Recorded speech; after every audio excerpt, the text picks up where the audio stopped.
Radio. Caput. Gracias a ustedes, a Caput, que estuvieron haciendo el aguante, porque sin ustedes no hay posibilidad. Un abrazo. Esas cosas.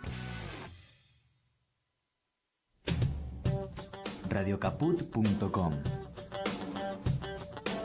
Estás conectado. Estás en Caput.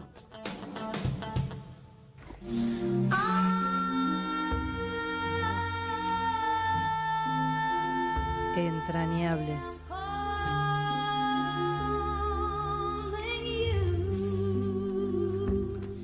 Hola, buenas tardes, bienvenidos. Mi nombre es Martín García.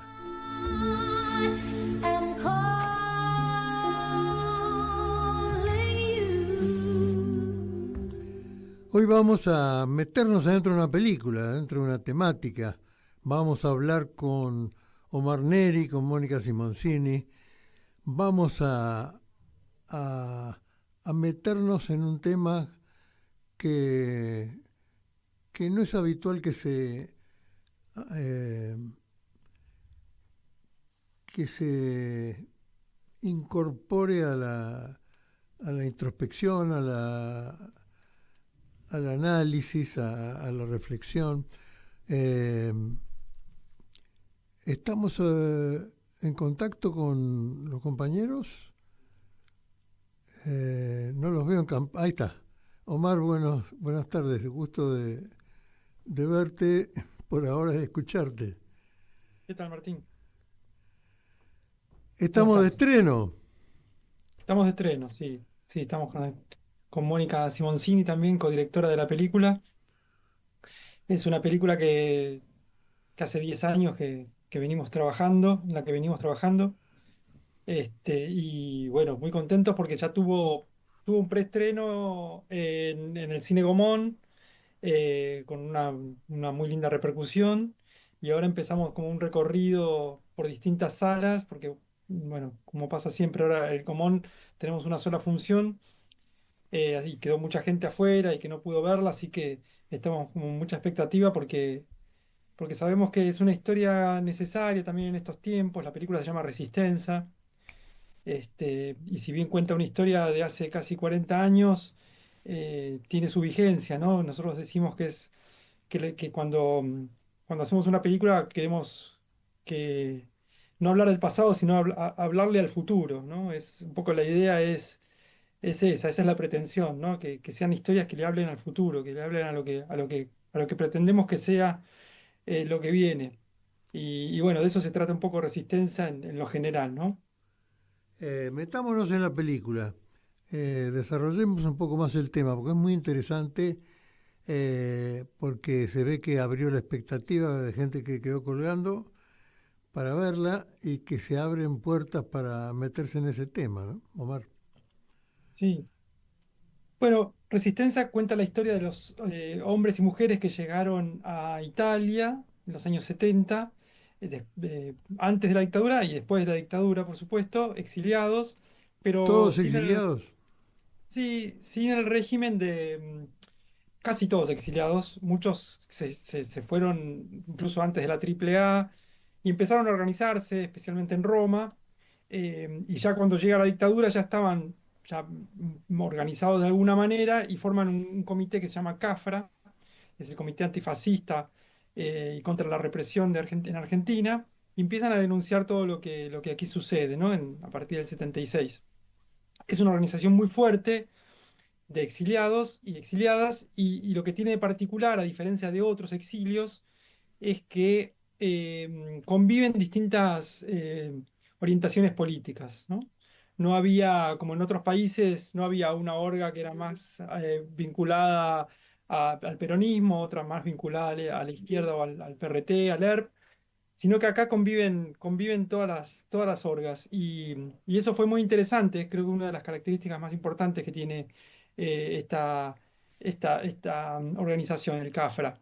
Y ellos lo resaltan de esa manera. Pero más allá de eso, es muy importante las acciones que hicieron. Y además nosotros resaltamos la figura, contamos un poco a partir de cómo salieron esas personas, porque muchas salieron salvadas por un vicecónsul que había acá en Argentina, italiano, que se llama Enrico Calamai, que hoy en día es un héroe nacional en Italia, acá se le dio varias condecoraciones.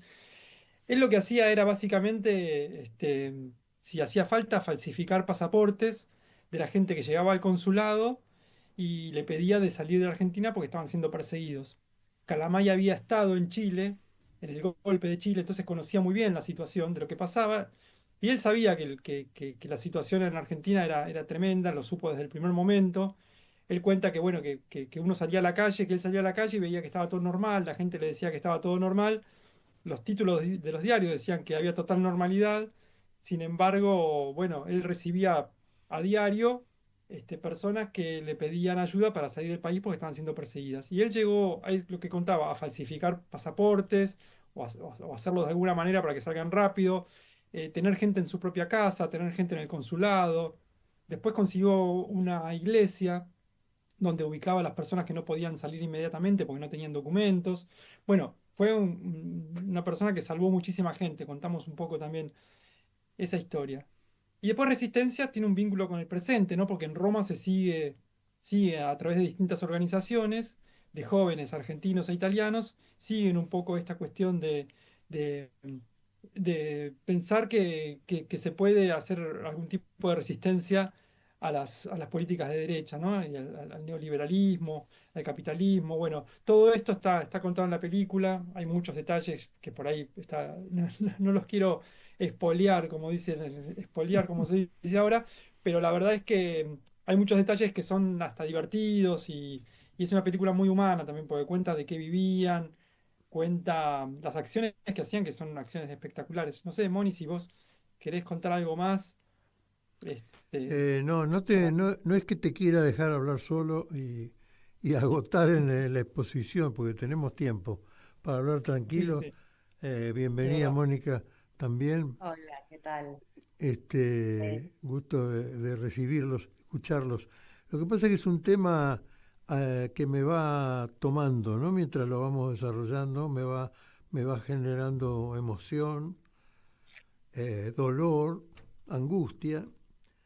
Les pido disculpas que esté tan lábil para ese tema, Eh, pero verdaderamente eh, se ha sufrido tanto, ¿no?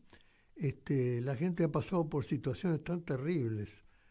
Eh, la que murió han muerto de torturas, han muerto de vejaciones.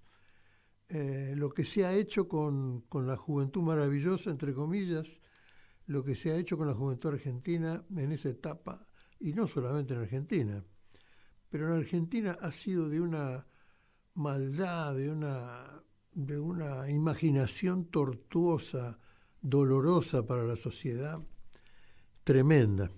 Bueno, no te quería recibir con tanto peso, Mónica. Bienvenida. Bienvenidos, gracias. Yo por ahí quería agregar, claramente lo que vos estás expresando es un poco lo que nosotros fuimos recogiendo a medida que se nos acercó esta historia a partir de Proyecto Sur, que es un grupo de argentinos que en el 2001 se conforman como ONG para poder estar activos en la lucha en lo que pasaba en Argentina. La mayoría eran migrantes que se habían ido, bueno, a fines de los 90, en el 2001, en ese momento. Entonces, a partir de ahí, ellos empiezan a colaborar y a involucrarse en un montón de cosas que estaban pasando en ese momento, ¿no? 2002, 2003. Hacían unos asados y que les permitían juntar dinero y con eso enviarlo a la Argentina, juntar ropa. Y a partir de ahí se van vinculando con aquellos exiliados que ya estaban radicados en Roma de forma permanente, ya llevaban mucho tiempo, hasta que en un momento deciden hacerles un homenaje y juntarlos a todos. Y ahí empieza un poco ese cruce que a nosotros nos interesó como historia para contar, porque realmente la historia es fuerte y al mismo tiempo como es una historia de lucha y de resistencia y de denuncia, nos parecía imprescindible, y más hoy en día, ¿no? Tener ellos llevan adelante una lucha prácticamente artesanal porque apelaban a todos los medios y no es que Italia los recibió, si bien el cónsul logró sacarlos, el cónsul fue sancionado por lo que hizo. Italia nunca reconoció el exilio como lo reconoció Suecia o México. Italia tenía negocios con la dictadura argentina, entonces tenía muchos intereses. No fue lo mismo para un chileno exiliado en Roma que para un argentino, ¿no? Entonces, por todas esas particularidades, nos fuimos interesando. Y volviendo al tema que vos introducías al principio, está incluso el testimonio de quienes llegaron, de los casos que salían de la cárcel y los subían a un avión sin saber a dónde iban. Es el caso de una de las mujeres que da testimonio que llega a Roma sin saber ni en qué país estaba, sin tener ningún contacto, sin tener a ninguna persona que la esperara. Entonces, en ese sentido, el CAFRA, esta organización que nombraba Omar, logra ir recibiendo, logra ser un punto de referencia enorme, porque va recibiendo a las personas que llegaban, a las madres, a las abuelas, se vuelve un punto de encuentro que además tiene la particularidad de reunir a personas que venían de la militancia marxista, de la militancia peronista, y juntos construyen esa organización que ayuda a muchísima gente, ¿no? Tenemos un tráiler para ver. Vamos a introducirnos un poquito, a pispear la película que ustedes hicieron. Vamos a compartirlo.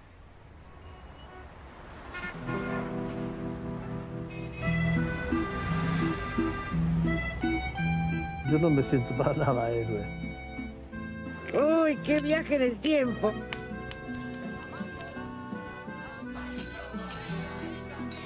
Que a muchos de nosotros el trabajo colectivo nos salvó.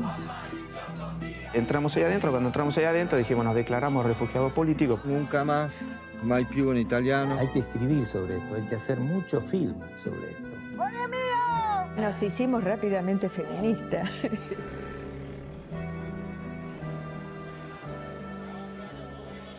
Y bueno, no teníamos los intilimani, los inventamos, ¿no? Tus hijos están gestando revolución en tu vientre, revolución en tu vientre. Progetto Sur è impegnata nella rete per l'identità, una rete di organizzazioni della società civile che supportano le nonne di Piazza di Maggio che sono ancora alla ricerca di questi nipoti. Lleva incertidumbre y la risa postergada. Lleva un libro, eso es bastante, dice el inmigrante. Verde es nuestra memoria.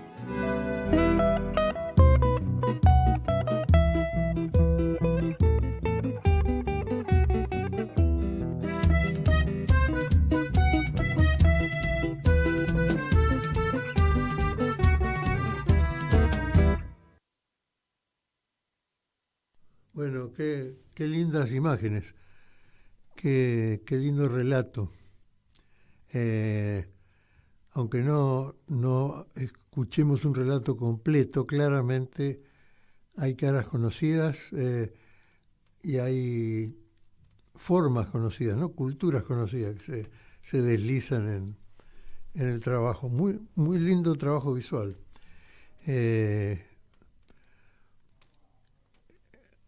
Es increíble, volvemos al tema que había yo tratado de introducir por emoción nomás, que el enemigo del país, digamos, no es un problema solamente ideológico, es un problema de intereses, sea capaz de semejantes crueldades, ¿no? Porque capacitar a un ejército nacional para que torture a sus vecinos, digamos, ¿no?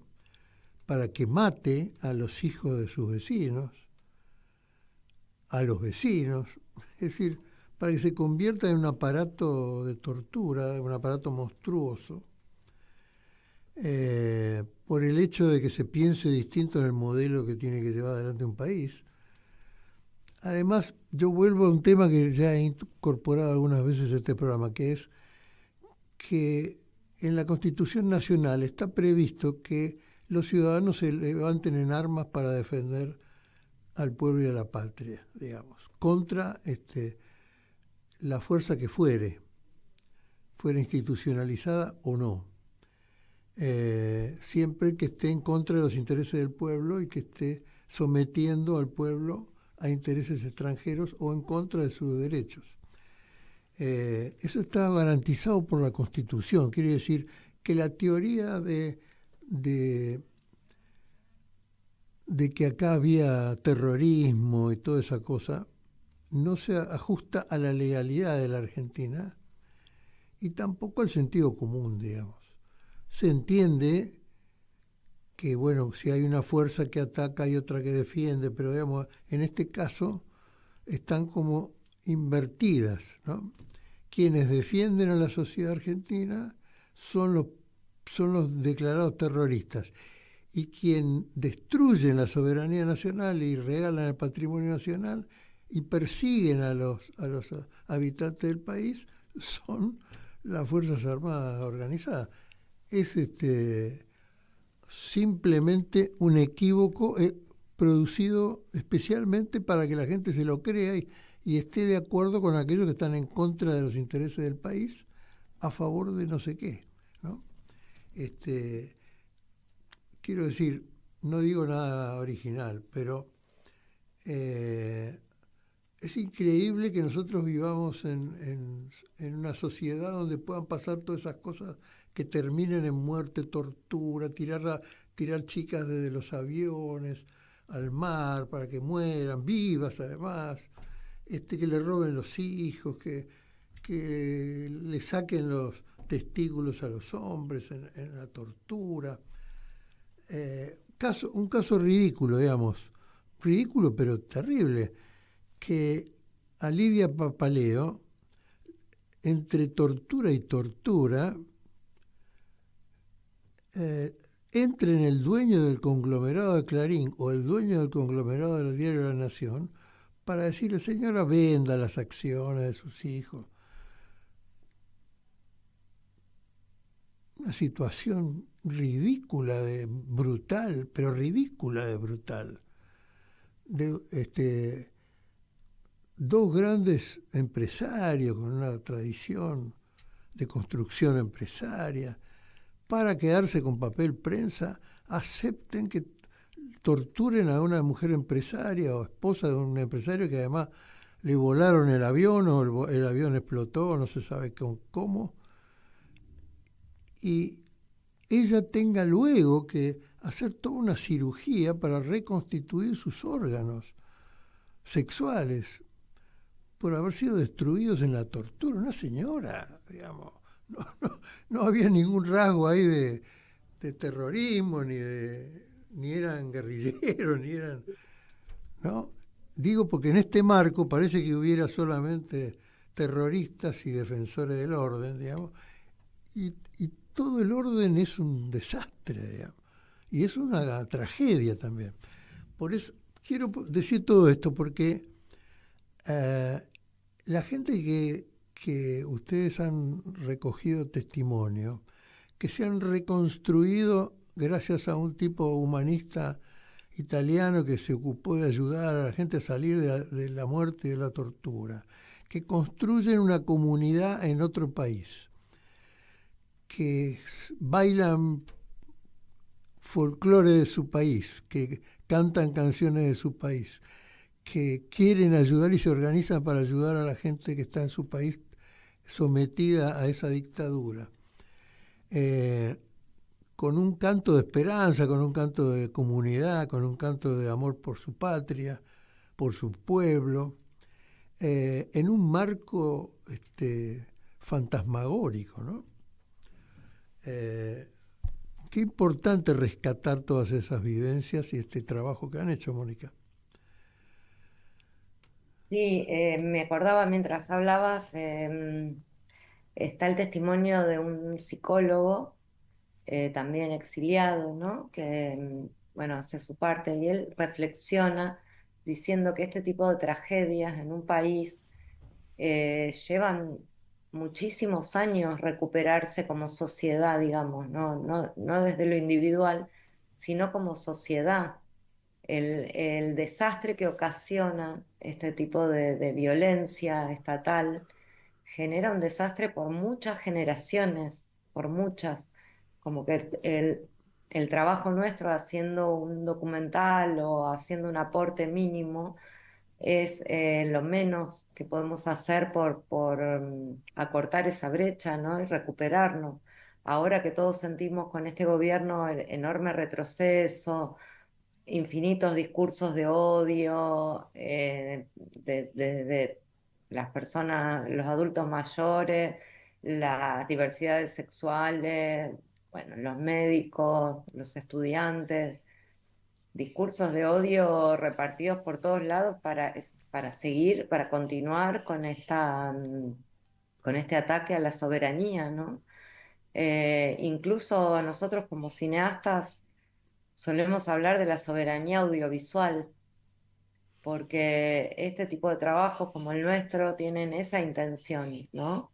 De rescatar nuestra propia soberanía, porque hoy los jóvenes están prácticamente habituados a ver solamente cine norteamericano, un ritmo que no es el nuestro, un estilo de vida que no es el nuestro, y todo eso genera como un choque cultural. Nosotros, bueno, desde siempre sabemos que la batalla cultural es fundamental para reconstruir nuestro país, ¿no? Nuestra soberanía. Omar, ¿cómo se te ocurrió cubrir esas escenas? Quiero decir, ¿cuál fue tu narrativa? ¿Qué es lo que compusiste? ¿Qué es lo que quisiste Mirá, componer, no? no, nosotros tenemos una línea que trabajamos desde que empezamos con el 2001, 2002 con el grupo de cine, que está ligada a transmitir esperanza, ¿no? A transmitir la alegría de la lucha, a transmitir eh, la poesía, ¿no? Transmitir los valores positivos, ¿no? Cuando nosotros empezamos a hacer cine veíamos que las películas anteriores que relataban cuestiones relacionadas con la dictadura eh, eran un poco truculentas o mostraban a los militantes como eso, como lo que vos contabas antes, ¿no? Como terroristas, o como que, bueno, eran jóvenes que no sabían en qué andaban y se equivocaron y fueron derrotados, ¿no? Bueno, era el discurso de los 90, ¿no? Nosotros recibimos todo eso, ese bagaje de películas y decidimos que queríamos ir por otro camino, ¿no? Que si íbamos a contar esa parte de la historia, que sea desde la lucha, que sea desde de cómo se organizaron. Entonces siempre mantenemos esa línea, la de la organización, la de la esperanza, la del humor, la de la poesía. Y eso es lo que tiene Resistencia, historias de humanidad, historias de acciones con mucha audacia, ¿no? Porque, por ejemplo, en un momento Videla va a la asunción de uno de los papas, el que muere a los 29 días, Juan Pablo I, y va Videla a esa asunción y ellos se organizan para tirar una enorme cantidad de globos que dice Videla Boya, que es Videla asesino, en la plaza central del Vaticano, en Piazza San Pietro, a la vista y con las cámaras de todo el mundo. Bueno, esas pequeñas acciones parecen pequeñas, pero era lo que hacía el CAFRA, ¿no? Lo que hacían la organización de exiliados. Entonces eran pequeñas acciones audaces, con imaginación y con los recursos mínimos y ligados con algunas organizaciones que eran las que podían conseguir apoyo, porque como decía Mónica antes, los grandes partidos, inclusive el Partido Comunista, prácticamente les daba la espalda a los argentinos y eran pocas las organizaciones o los periodistas que le daban algún tipo de voz o de difusión a lo que ellos hacían. Entonces, un poco la línea es esa, ¿no? Es la de buscar estas historias y encontrarle siempre la manera de contarlas eso, para llegar al corazón de los espectadores, ¿no? Porque en definitiva sabemos que si queremos transmitir ideas, no tenemos que hacer panfletos ni bajar línea, ni mostrar la turbulencia, los horrores directos de lo que fue la dictadura, sino que más bien me parece que hay que ir por el lado de la esperanza y de cómo organizarnos, ¿no? Que es lo que también hace falta hoy, ¿no? La unidad, la organización, esto de las ideas audaces aunque sean con pocos recursos. Bueno, creo que lo que está pasando de alguna manera también en la actualidad, todos los miércoles, ¿no? Donde vemos ese tipo de organizaciones. Esa es la línea, no sé si estoy respondiendo la pregunta. No, está perfecto, está perfecto. Estamos conversando, ¿no? Estamos conversando. Está muy bien lo que decís. ¿Cómo sobrevivían los argentinos en la parte no ideológica? ¿Cuál era el reaseguro interior y comunitario de los argentinos en semejante historia? Es buena la pregunta. Había varias. Bueno, había gente que limpiaba casas, por ejemplo, muchas, o que cuidaban ancianos o cuidaban niños. Y después había algo que encontraron, no lo quiero adelantar porque es parte de la sorpresa de la película, pero encontraron una beta comercial de la cual vivieron muchísimos argentinos exiliados. Y bueno, nosotros sobrevivió ese elemento que usaban para vender y está en la película incorporado. Es una parte importante de la película. Incluso, bueno, está el testimonio de León Gieco en la película, que fue uno de los exiliados en Roma, que participó en estas acciones que digo, como la de Videla. Y él también participó de este elemento que usaban para vender, ¿no? Eran artesanos, muchos eran artesanos, entonces, bueno, le encontraron una vuelta por ese lado, ¿no? Se incorporaron a la sociedad, tuvieron mucho apoyo de la sociedad, de los compañeros y compañeras de base, ¿no? De obreros, tuvieron mucho apoyo en ese sentido, ¿no? Como decía antes, no tuvieron el apoyo de la política o por ahí del periodismo, más conocido, más importante, pero sí de la gente común, ¿no? Y eso también está reflejado en la película. Hay entrevistas a gente que apoyó a los argentinos, que los veía alegres, pero también sufriendo un poco a través del tango, a veces sufriendo un poco la nostalgia. Bueno, todo eso, pero básicamente mucho de eso, mucho de limpiar casas, mucho de salir a vender por la calle, no sé, personas que eran abogadas que nos contaban que tenían que limpiar casas y que no tenían ninguna contradicción, ¿no? Moni. Yo no quería agregar que un poco también eso rompe el mito de que los que estaban en el exilio la pasaban bárbaro, porque a lo mejor el exilio interno o el haber perdido la vida, y el exilio fue doloroso, fue muy doloroso. Incluso para los italianos también muchos tenían familiares en Italia porque eran hijos de italianos, o mismo algunos habían nacido en Italia y habían venido de chiquitos. Ellos no logran casi ninguno logra establecer lazos con su familia de origen. No eran comprendidos.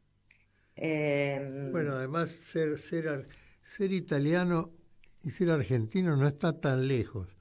Pero tiene una característica que no es la de los italianos,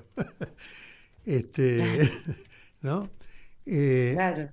Nosotros le pedimos a nuestros entrevistados que nos digan un par de temas musicales que expresen de alguna manera su personalidad, su gusto, su preferencia. Vamos a poner el segundo tema, el que no repite, sino el otro. Tenés dos temas elegidos. Uno tiene un nombre cortito y el otro no. Vamos.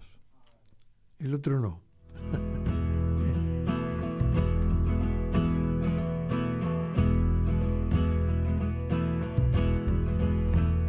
Soy campeón de las cosas olvidadas.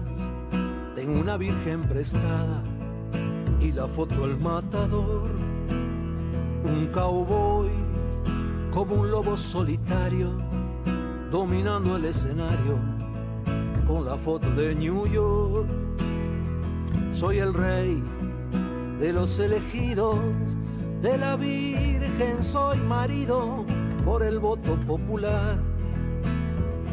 Es mi novia, la más linda de la villa, la robé de una capilla en la fiesta de guarda, porque dicen que sabe hacer milagros. Viene Laura, que trabaja de copera, se santigua mientras ruega por más cliente y más coñac. Viene Juárez, correntino de los mares, perdió un brazo en el Antares y ya no sale a pescar.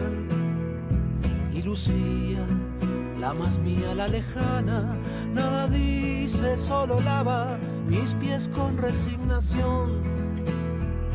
Todo el barrio, incluso Aldo el policía, piden cosas a María, la más virgen en amor, porque dicen que sabe hacer milagros. Madre Santa, Virgen de las cicatrices, reina de los infelices, secos de tanto llorar. Concédeles, aunque se han vuelto chicos, un humilde milagrito para que puedan zafar. Mi casilla, convertida en una iglesia, cobra milagro en especias y no obliga a confesar. Guardé un tocón de monedita en el banco por cuidar de este santuario, ya no salgo ni a apretar. Y eso es el mejor de los milagros. Soy campeón de las cosas olvidadas, tengo una virgen prestada por el voto popular. Te prometo, esposa absurda, novia mía, casarme ante Dios un día, devolviéndote a tu altar. Concédeles, aunque sea un vuelto chico, un humilde milagrito para que puedan zafar. Es mi novia, la más linda de la villa, te robé de una capilla en la fiesta de guarda, porque dicen que sabe hacer milagros. Es mi novia, la más linda de la villa, te robé de una capilla en la fiesta de guarda. Es mi novia, la más linda de la villa, te devuelvo la capilla si algún milagro nos das. Porque dicen El amor en la comunidad, ¿no? Algo que protege, ¿no? Ante tanta adversidad.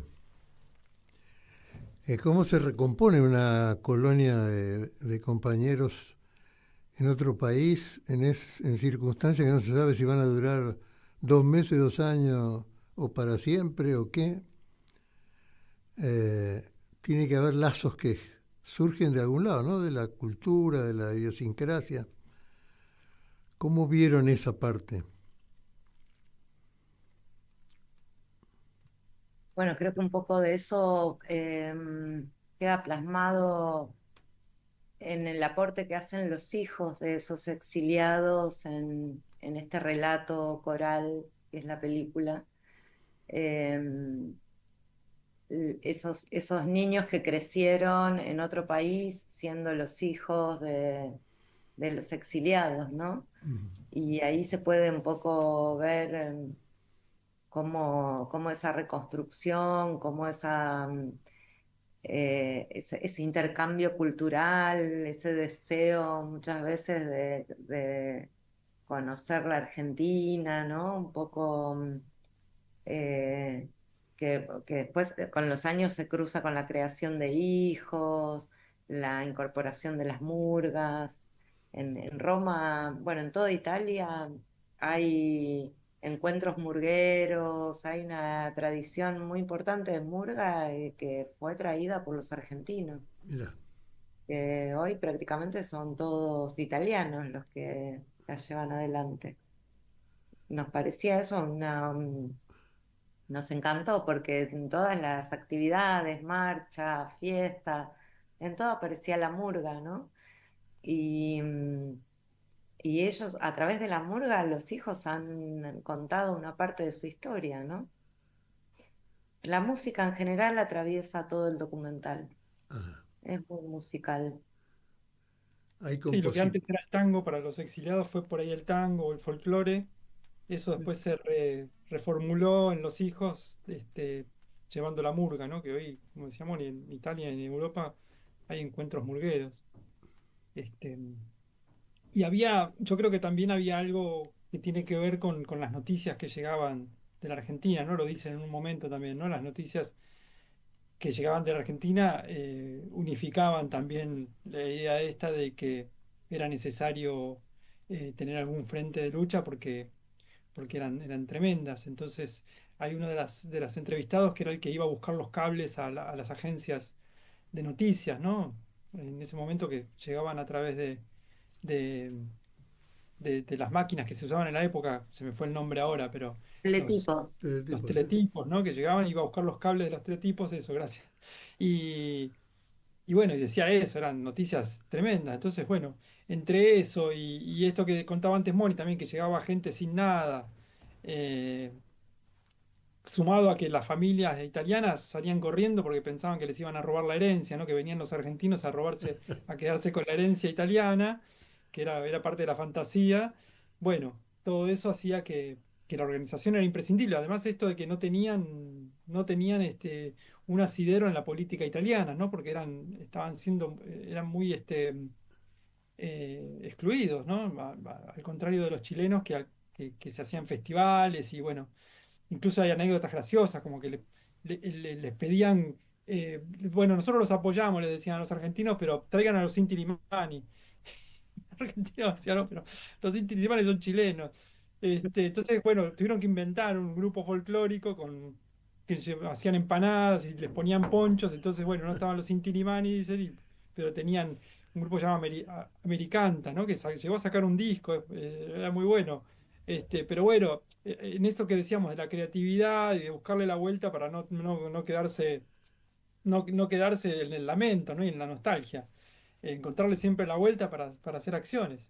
Y una de las acciones más importantes también que se vincula de alguna manera, me di cuenta ahora cuando escuchaba la canción que habla de la villa y de la capilla y todo esto, bueno, una de las acciones más importantes que se hizo fue una huelga de hambre en una capilla de Roma, en una capilla muy chiquitita de Roma, pero que tuvo adhesión en muchas otras capillas, y empezó a salir en los diarios nacionales que había unos argentinos que estaban haciendo huelga de hambre, entre ellos estaba Lita Boitano, de familiares con 2 hijos Sí, desaparecidos. sí, la vi En el tráiler.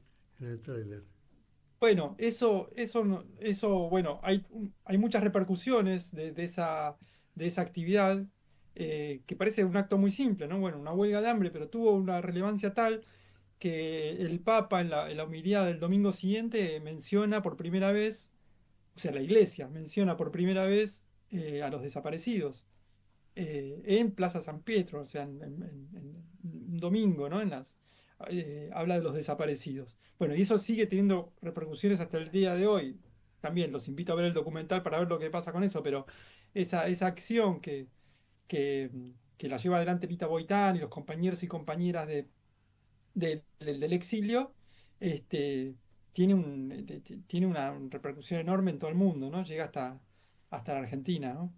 Entonces, bueno, de alguna manera entendieron esto, ¿no? Que la organización y que la unidad era importante y las acciones que tengan visibilidad. Intentaron algo con el Mundial 78 también.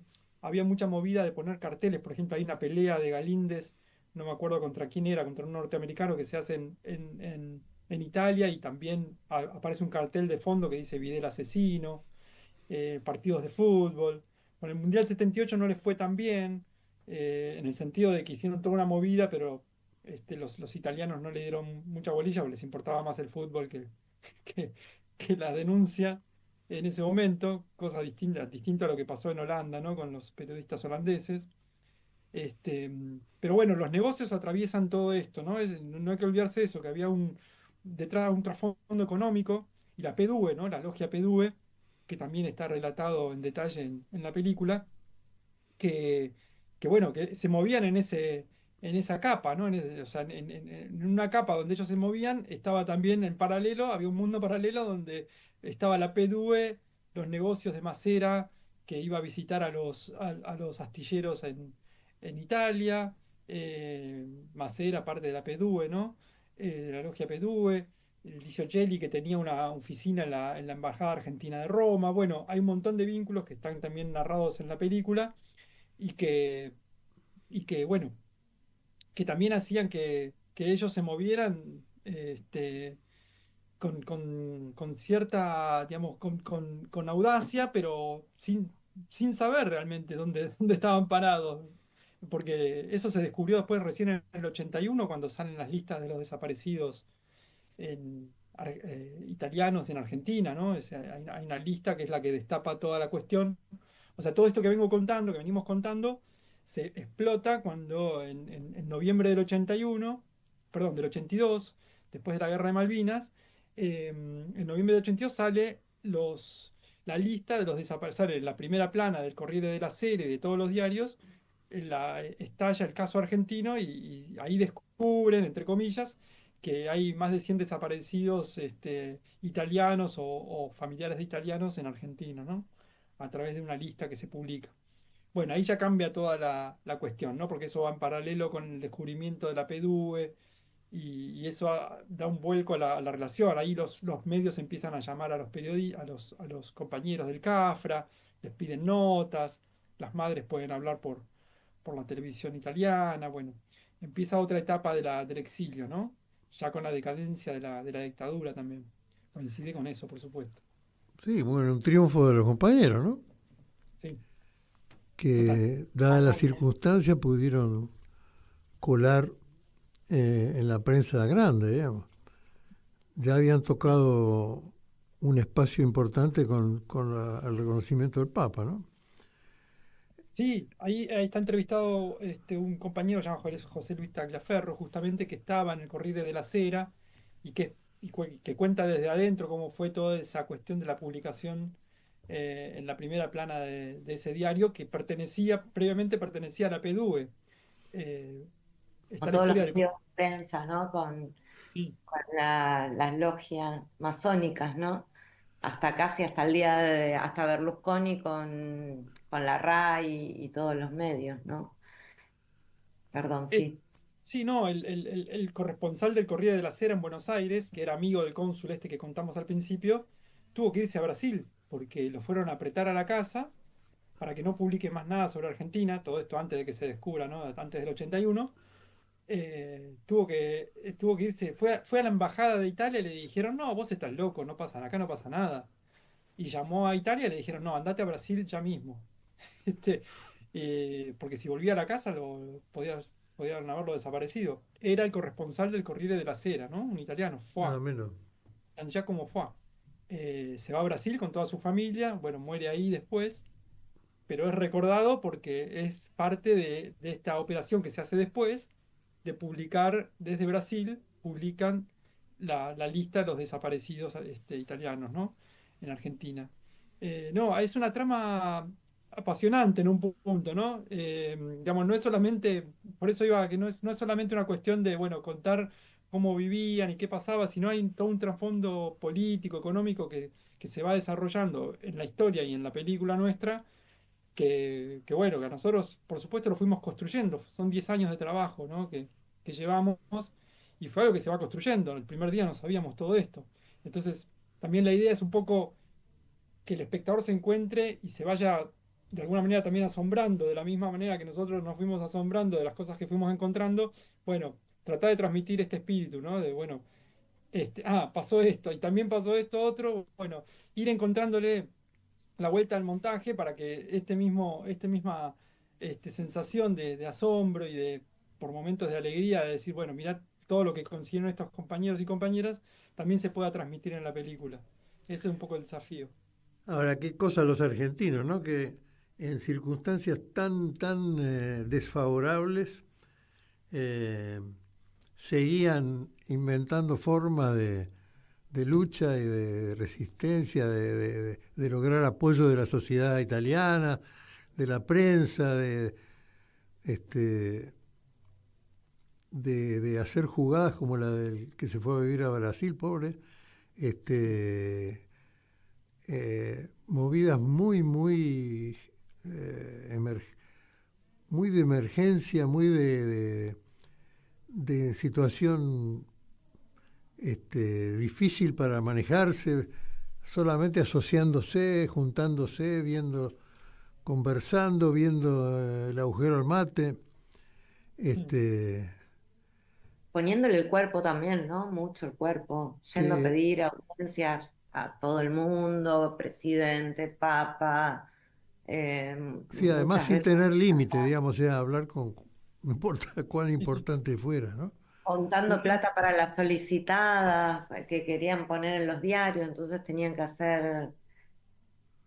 que salir a primero juntar la plata, después buscar la firma de personas. Después pasaba tanto tiempo que no lo lograban publicar, que todas esas personas importantes por ahí ya cambiaban de cargo, pasaban a otro, realmente poniéndole el cuerpo muchísimo. Y con Después experiencia, después de tanto dolor, tanta militancia, ¿no? Tanto espíritu, tanto deseo de seguir luchando por la gente, por la patria, por la verdad, ¿no?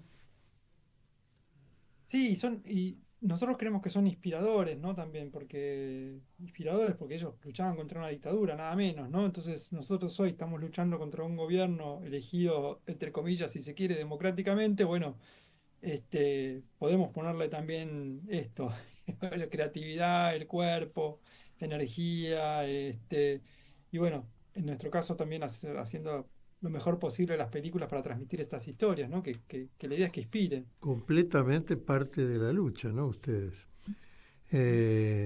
Podemos pensar en el criterio cinematográfico, pero abrazaron 10 años una causa para mostrarla. Eso es un mérito grande. ¿Cómo se puede ver? ¿Qué le podemos decir a la audiencia? ¿Cómo encontrarse con la película? Bueno, la primera cita este jueves a las 19 horas en el Palacio El Victorial, Piedras 720. Ahí un lugar hermoso donde vamos a tener, sería la segunda proyección después del estreno, es la primera vez que la mostramos por fuera del estreno. Jueves 18 a las 19 horas, Palacio El Victorial, en San Telmo. Después tenemos una función en la ex ESMA el jueves siguiente, el 25 de septiembre, a las 18 horas, en el Espacio de las Abuelas. Ahí vamos a estar presentándola también, junto con abuelas y con hijos. Y la tercera es en el Volvemos al Gomón. Nos acaban de confirmar que el 15 de octubre volvemos al Gomón, miércoles 15 de octubre al Gomón. Esas son las tres confirmadas. Después los invitamos para que vayan. Va a haber proyecciones en las provincias también, estamos organizando eso. Hay muchos pedidos también de las provincias. Y estamos, los invitamos a que sigan las redes, ¿no? Porque es lo más fácil hoy en día, por ahí por Mascaró Cine. Nos pueden seguir en el Facebook, en Instagram. Mascaró Cine. Mascaró Cine es el código, ¿no? Mascaró Cine para Sí. que sigan la huella de la película. Exacto, nombre inspirado en una novela de Haroldo Sí, claro. Conti, ¿no? Mascaró el cazador americano. Sí, sí. Así que bueno, ahí nos pueden encontrar y pueden tener todas las novedades. Muchas gracias, Omar, ¿eh? Muchas gracias, Omar. Muchas gracias, Mónica. Enorme trabajo, no se puede conmensurar. Estar 10 años atrás de este tema es un milagro, ¿no? Y es una militancia y es una decisión, ¿no? Una decisión de vida de ustedes.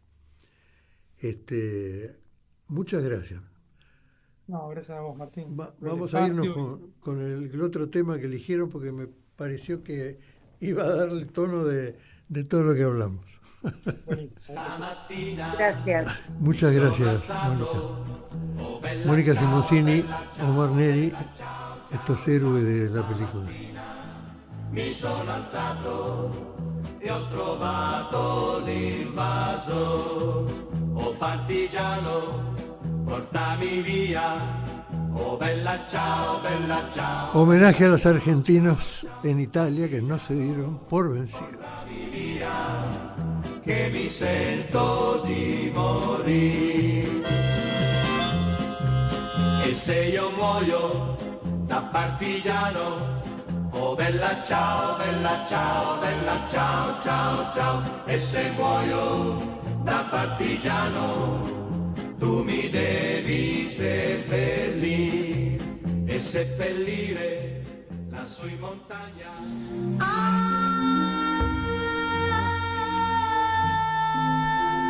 Entrañables. Impresionante, ¿eh? Impresionante. Nos encontramos el martes.